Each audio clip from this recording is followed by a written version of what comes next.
કેમ છો મિત્રો? જય માતાજી. હવે આજે છે ને આપણે તમારી સામે આખું ગોલ્ડ અને ક્રિપ્ટોનું એનાલિસિસ કરીશું કે મારો શું પ્લાનિંગ છે ગોલ્ડની અંદર, હું કેવી રીતે ટ્રેડ પ્લાન કરીશ ને અત્યાર સુધી મેં ગોલ્ડમાં કર્યું શું આજના દિવસની અંદર, બધી જ વસ્તુ તમારી સાથે શેર કરીશ. પહેલા ડેલી ટાઈમ ફ્રેમથી આપણે એનાલિસિસ કરીશું ગોલ્ડનું.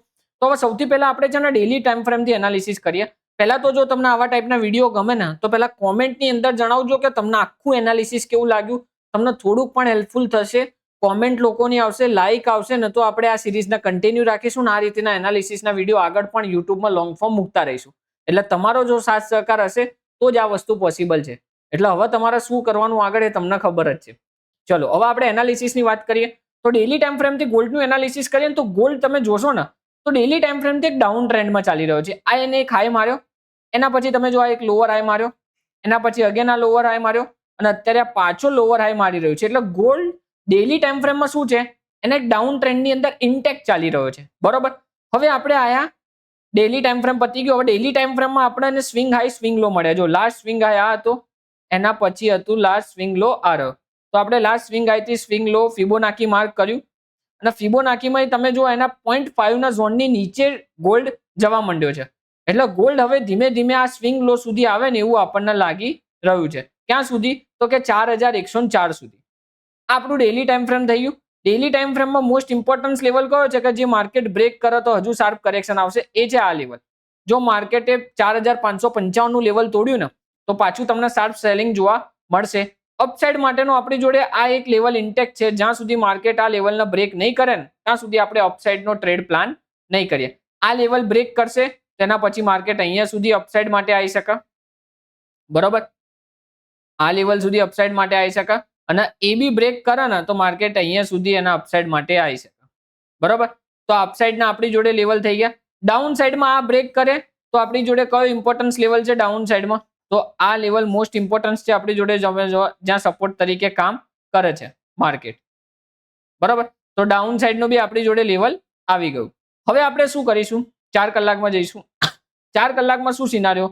તો જો 4 કલાકમાં જશો ને તો માર્કેટે એનો 4 કલાકમાં રિસેન્ટ સ્વિંગ લો કે જ્યાં તમે સપોર્ટ ગણી શકો કાં તો રિસેન્ટ સ્વિંગ લો કરો, એનું બ્રેકડાઉન પણ આપી દીધું છે. એટલે માર્કેટ આપણા માટે ફૂલ બેરિશ છે અત્યારે હાલ.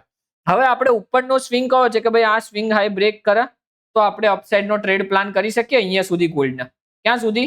તો જો આ સ્વિંગ હાઈ બ્રેક કરે ને, જસ્ટ વેટ હું તમને ડ્રો કરીને બતાવું એટલે તમને વધારે ક્લિયરિટી આવે. આ સ્વિંગ હાઈ બ્રેક કરે ને તો આપણને ગોલ્ડ અહીંયા સુધી જાય એવું લાગી રહ્યું છે. ત્યાં જ આપણો અપસાઇડનો ટ્રેડ છે.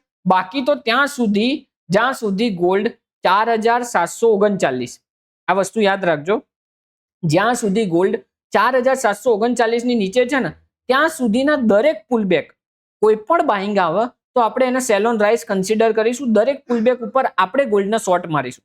આ આપણો પ્લાનિંગ છે મારો. આખા વીકનો મારો પ્લાનિંગ આવો જ છે જ્યાં સુધી આ લેવલ બ્રેક ના કરે ત્યાં સુધી. હવે આ 4 કલાકનું એનાલિસિસ ડન થઈ ગયું. અહીંયા આપણે આયા હવે 1 કલાકના એનાલિસિસમાં. 1 કલાકના એનાલિસિસમાં શું કર્યું? તો જો આ રિસેન્ટલી આ ટ્રેડ મેં પ્લાન કર્યો હતો, હમણાં જ મારી કમ્યુનિટીમાં બી શેર કર્યો હતો. જેવી 1 કલાકની આ 3 કેન્ડલ તમે જો અહીંયા કન્સોલિડેટ કરીને આ જગ્યાએ, જસ્ટ વેટ હું તમને ડ્રો કરીને બતાવું. આ જગ્યાએ 3 કેન્ડલ કન્સોલિડેટ કરીને તો ત્યાં મેં આ 3 મિનિટ 15 મિનિટમાં રેન્જ માર્ક કરી. રેન્જનું બ્રેક થતા આપણે ટ્રેડ પ્લાન કર્યો અને આ ટ્રેડ સક્સેસફુલી આપણો ચાલ્યો. વન વે આપણો ટ્રેડ ચાલ્યો 180 પીપનો. હું તમને મુવમેન્ટ બી બતાવું કયો ટ્રેડ આપણે ક્યાં કેચ કર્યો હતો એટલે તમને આઈડિયા આવશે. ડન થઈ ગયું. હવે 1 કલાકની અંદર આપણને શું કહે કે ભાઈ માર્કેટમાં આપણે સેલિંગ સાઈડ જ જઈશું. કયું કયું લેવલથી આપણે 1 કલાકના ટાઈમ ફ્રેમમાં સેલિંગ કરી શકીએ? તો સૌથી પહેલા આપણી જોડે છે આ લેવલ.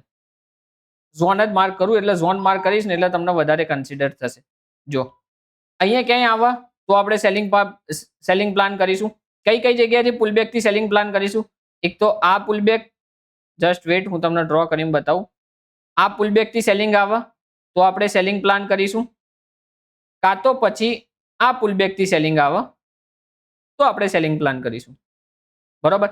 આ બે પુલબેક કઈ પ્રાઇસ ઉપર છે આ બધી જ વસ્તુ તમે જોઈને રાખજો. આ બે જગ્યાએથી આપણે સેલિંગ ટ્રેડ પ્લાન કરીશું. હવે આ 1 કલાકનું એનાલિસિસ આપણે જોડે ડન થઈ ગયું. બરોબર. 1 કલાકમાં આપણો વ્યૂ ડાઉન સાઇડ ઇન્ટેક છે. ક્યાં સુધી? 4555 સુધી. હવે આપણે આયા 15 મિનિટમાં. 15 મિનિટની અંદર શું સિનારિયો બને છે જુઓ તમે. Just wait. હવે જસ્ટ વેટ અને આપણે આમ કરી દઈએ. ઓકે. 15 મિનિટનું એનાલિસિસ આયા. 15 મિનિટના એનાલિસિસમાં આપણને શું કહેવા માંગે કે ભાઈ લાસ્ટ સ્વિંગ હાઈ થી સ્વિંગ લો માર્ક કરે, તો આપણી જોડે છેલ્લો સ્વિંગ હાઈ આ છે, આપણે આને બી કન્સિડર કરી શકીએ. તો આપણે આ સ્વિંગ હાઈ છે આપણી જોડે અને લાસ્ટ સ્વિંગ લો કયો છે તો કે આ છે. બરોબર, તો આપણી જોડે શું આવ્યું, આ એક 0.5 નું ઝોન આવ્યું. તો 0.5 નું ઝોન આપણા માટે એકદમ ક્રુશિયલ ઝોન છે કે ભાઈ અહીંયાથી ગમે ત્યારે બી આપણને રિજેક્શન જોવા મળી શકે. તો જેમ તમે નાના ટાઈમ ફ્રેમમાં આવશો ને એમ તમારું પુલબેક નજીક આવતું જશે, સમજ્યા? એમ જલ્દી જ તમારો ટ્રેડ પ્લાન થઈ જશે. હવે આપણી જોડે ક્લિયર થઈ ગયું. હવે આપણો વ્યૂ શું છે કે ભાઈ કાં તો માર્કેટ અહીંયા આવીને રિજેક્શન લે તો હું 3 મિનિટ ટાઈમ ફ્રેમમાં ટ્રેડ પ્લાન કરીશ, કાં તો પછી માર્કેટ અહીંયા આવીને રિજેક્શન લે આજના દિવસમાં, કેમ કે આજના દિવસમાં આટલી જ મુવમેન્ટ આવે એવું લાગે, અહીંયા આવીને રિજેક્શન લે તો હું ડાઉન સાઈડનો ટ્રેડ પ્લાન કરીશ, પણ હું ડાઉન સાઈડનો ટ્રેડ પ્લાન કરીશ. આ ક્લિયર થઈ ગયું. આ બે જગ્યાએથી કોઈ બી જગ્યાએ પુલબેક લે ને તો 3 મિનિટ ટાઈમ ફ્રેમમાં સ્વિંગ આઈડેન્ટિફાઈ કરવાનો, કેવો સ્વિંગ હોવું જોઈએ. જો ડાઉન સાઈડ ટ્રેડ લેવો હોય તો રેઝિસ્ટન્સની નિયર બાયમાં કોઈ સ્વિંગ બને ને, કે જેમ કે આ રેઝિસ્ટન્સ છે અને અહીંયા કોઈ જેમ કે 3 મિનિટ ટાઈમ ફ્રેમમાં સ્વિંગ બન્યો ને તો એ સ્વિંગ લોમાં આપણી એન્ટ્રી થશે બ્રેક થતા. સ્વિંગ હાઈ કયો કન્સિડર કરવાનો, આ સ્વિંગ હાઈ તમારે કન્સિડર કરવાનો, એનો સ્ટોપ લોસ રહેશે અને 1:2 નો તમારા ટાર્ગેટ પ્લાન કરીને ચાલવાનો. હવે આપણા ગોલ્ડનું એનાલિસિસ થઈ ગયું. એનાલિસિસ મારું ક્લિયર છે. હું સેલ ઓન રાઇઝમાં છું. જેવું માર્કેટ પુલબેક આવશે હું ડાઉન સાઈડનો ટ્રેડ પ્લાનમાં વધારે સક્ષમ રહીશ. જો મારા અપસાઇડ જવું હશે તો હું કેવી રીતે પ્લાન કરીશ કે અગર કેન્ડલ 15 મિનિટની કેન્ડલ આ લેવલની ઉપર ક્લોઝિંગ આપે છે, એના પછી 5 મિનિટમાં મારા કોઈ સેટઅપ પ્રમાણે અપસાઇડનો ટ્રેડ બને છે, તો હું 1 મિનિટની અંદર ઓછું રિસ્ક લઈને અપસાઇડનો ટ્રેડ પ્લાન કરીશ. 50% ક્વોન્ટિટી ઓછી રાખીશ, પછી અપસાઇડનો ટ્રેડ પ્લાન કરીશ.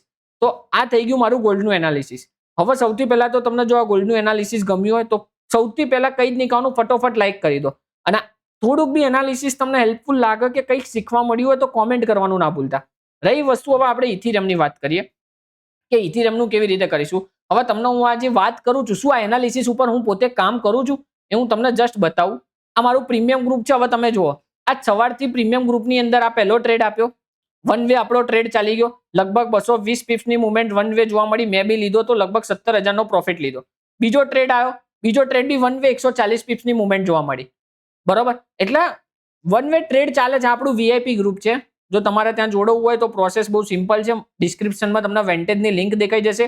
અકાઉન્ટ ઓપન કરાવો, મિનિમમ અમાઉન્ટ ડિપોઝિટ કરો, ફર્સ્ટ ટ્રેડ કરીને તમારી યુઆઈડી નીચે જે તમને નંબર દેખાશો હશે એ નંબર ઉપર તમે વોટ્સઅપ કરી દો, એટલે તમને અમારા ટીમ તરફથી કમ્યુનિટીની અંદર જોઈન કરી દેવામાં આવશે કે જે વીઆઈપી ગ્રુપમાં જે સેટઅપ, આ તો જસ્ટ હું તમારી જોડે પ્રાઇસ એક્શનનું એનાલિસિસ કરું, ચાર્ટ ટ્રેડિંગ કરું, પણ ચાર્ટ ટ્રેડિંગની અંદર બી આપણું એક એસએમ ટ્રેડિંગ સિસ્ટમ છે. એ એસએમ ટ્રેડિંગ સિસ્ટમ પ્રમાણે જેવા બી ટ્રેડ બને છે ને તો બેકએન્ડમાં મારી ટીમ આ કમ્યુનિટીની અંદર એ ટ્રેડ શેર કરે છે, જેથી તમને વધારે હેલ્પ થાય. એક જ સેટઅપ ઉપર, એક જ સ્ટ્રેટેજી ઉપર આપણે ટ્રેડ પ્લાન કરીએ છીએ. આ થઈ ગયું ગોલ્ડની વાત. હવે આપણે આયા ઇથિરિયમમાં. ઇથિરિયમમાં શું કરવા જેવું છે, તો હવે આપણે અહીંયાથી ઇથિરિયમનો ચાર્ટ ખોલીશું. Just wait. ઇથિરિયમનો આપણે ચાર્ટનું એનાલિસિસ કર્યું. જો આપણો આ ટ્રેડ હતો ઇથિરિયમનો, જેમાં આપણો ટાર્ગેટ આવી ગયો છે, ઓલમોસ્ટ ને ટાર્ગેટ ડન જ થઈ જ ગયો. તો આ ટ્રેડ આપણે કમ્યુનિટીની અંદર બી શેર કર્યો હતો વીઆઈપી ગ્રુપમાં. લગભગ 21 પોઈન્ટનો 1:2 નો આપણે ટાર્ગેટ ત્યાં પ્લાન કરીને ચાલ્યા હતા. હવે આપણે આયા ઇથિરિયમની અંદર કરવાનું શું, તો હવે જો ડેલી ટાઈમ ફ્રેમમાં આયા આપણે, તો ડેલી ટાઈમ ફ્રેમમાં તમે જો ઇથિરિયમ શું કરી રહ્યો છે, ઇથિરિયમ છે ને એક રેન્જમાં કન્સોલિડેટ કરી રહ્યો. હવે ઇથિરિયમની આ એક ખાસિયત છે કે જ્યારે બી એ કન્સોલિડેટ કરે ને ત્યારે તમારે એના છે સમજી લેવાનું ને એના ચૂપચાપ ક્વોન્ટિટી તમારી ઓછી કરી દેવાની. તમે જેટલી ઓછી ક્વોન્ટિટી કન્સોલિડેશનમાં વાપરશો ને એટલું જ તમારી જોડે રિસ્ક રહેશે કે જ્યારે તમે એના બ્રેકઆઉટ બ્રેકડાઉન આવે ને તો મોટી ક્વોન્ટિટીથી ટ્રેડ કરી શકો. હવે અત્યારે હાલ તમારી સામે જુઓ, આ એક રેન્જમાં ચાલે છે, તો શું કરો, આ રેન્જ માર્ક કરો, આ રેન્જમાં તમારી ક્વોન્ટિટી 50% કરી દો. અત્યારે હાલ રેન્જ ચાલી રહી છે. હવે આપણે આયા સીધા 4 કલાકમાં. 4 કલાકમાં ઇથિરિયમમાં જો તમે શાર્પ સેલિંગ જોવા મળી, બરોબર, પુલબેક બી આવી ગયું. અહીંયાથી ડાઉન સાઈડનો ટ્રેડ ક્યારે પ્લાન કરીશું આપણે, 2250 તોડશે ને એટલે આપણે ઇથિરિયમને શોર્ટ મારીશું. એકદમ સિમ્પલ પ્લાનિંગ છે. અપસાઇડ મારો પ્લાન બહુ એ નથી, બટ અપસાઇડ કદાચ હું ક્યારે જઈશ, જવાનું બી રિસ્કી છે. અપસાઇડમાં ટ્રેપ કરવાના હાઈ પ્રોબેબિલિટી ચાન્સ છે, પણ જો કદાચ આ લેવલ માર્કેટ તોડે અને 15 મિનિટની કેન્ડલ અહીંયા સસ્ટેન થાય ને તો હું અપસાઇડનો 50% ઓછી ક્વોન્ટિટી કરીને ટ્રેડ પ્લાન કરીશ આ સ્વિંગ હાઈ સુધી. બરોબર, આ મારો પહેલો વ્યૂ થયો. 15 મિનિટની કેન્ડલ ત્યાં ક્લોઝિંગ આવી જોઈએ. બાકી 15 મિનિટ ટાઈમ ફ્રેમમાં હું જાઉં ને તો 15 મિનિટ ટાઈમ ફ્રેમમાં તમે જો પ્રોપર ટ્રેડ પ્લાન થઈ રહ્યો છે કે જેમ કે 15 મિનિટ ટાઈમ ફ્રેમમાં માર્કેટ આ ટ્રેન્ડ લાઇનની નિયર બાય ચાલે છે, પણ શું છે કે ભાઈ માર્કેટ અત્યારે હાલ શું કહેવાય રેન્જમાં ફસાયેલું છે. રેન્જ કઈ છે? 22,250 ની રેન્જ છે. હવે આપણે શું કરાય કે જો ડાઉન સાઈડ તમારે જવું હોય તો આ સ્વિંગ લો બ્રેક થતા તમે ડાઉન સાઈડ જઈ શકો, પણ એટલો જ તમારા સ્ટોપ લોસ રાખવાનો જેટલો ટાર્ગેટ તમે અહીંયા બુક કરી શકો. જેમ કે ફોર એક્ઝામ્પલ હું અહીંયાથી શોર્ટ પોઝિશન દોરું, 25 પોઈન્ટનો મારો ટાર્ગેટ બને છે, તો મારો સ્ટોપ લોસ 12 થી 13 પોઈન્ટનો હોવો જોઈએ. તો જો આ રીતે તમારો ટ્રેડ પ્લાન કરો ને તો આ ટ્રેડ સારો એવો ચાલી શકે, કેમ કે રેન્જની અંદર તમારું 1:2 થઈ જાય. શાર્પ મુવમેન્ટ ક્યારે આવશે કે જ્યારે ઇથિરિયમની અંદર આ રેન્જનું બ્રેકડાઉન આવશે ને તો એના પછીનું 15 મિનિટનું કોઈ પણ પુલબેક હશે ને તો ત્યાં તમે 3 મિનિટમાં સેટઅપ બનાવશો ને તો ટ્રેડ ચાલશે. પછીના દરેક પુલબેક સારા એવા ચાલશે. તો આ ઇથિરિયમનું એનાલિસિસ થઈ ગયું. ઇથિરિયમમાં બી આપણે ક્રિપ્ટોનું વીઆઈપી ગ્રુપ છે, જે હું તમને વીઆઈપી ગ્રુપ બતાવી દઉં આરવ, કે જ્યાં તમારે જોડાવવું હોય તો તમને નીચે શાર્ક એક્સચેન્જ કાં તો કોઈન ડીસીએક્સ કાં તો કોઈન સ્વિચ ત્રણેયની લિંક હશે. કોઈ પણ એક એફઆઈ રજિસ્ટર્ડ બ્રોકરની અંદર અકાઉન્ટ ઓપન કરાવો, ડિપોઝિટ કરો, એક ટ્રેડ કરીને જે નીચે નંબર લખેલો છે ને ત્યાં તમારું યુઆઈડી મોકલી દો એટલે તમને આ વીઆઈપી ગ્રુપમાં બી જોઈન કરી દેવામાં આવશે. બાકી તો જો તમને એનાલિસિસ સારું લાગ્યું હોય, તમને જેન્યુઅલી કઈ હેલ્પ થયું હોય તો કોમેન્ટ કરજો સારી એવી, અને લાઈક કરજો, અને આ વિડીયોને તમારા બધા જ ક્રિપ્ટો ટ્રેડર અને ગોલ્ડ ટ્રેડરને મોકલી દેજો. જય માતાજી, જય શ્રી કૃષ્ણ.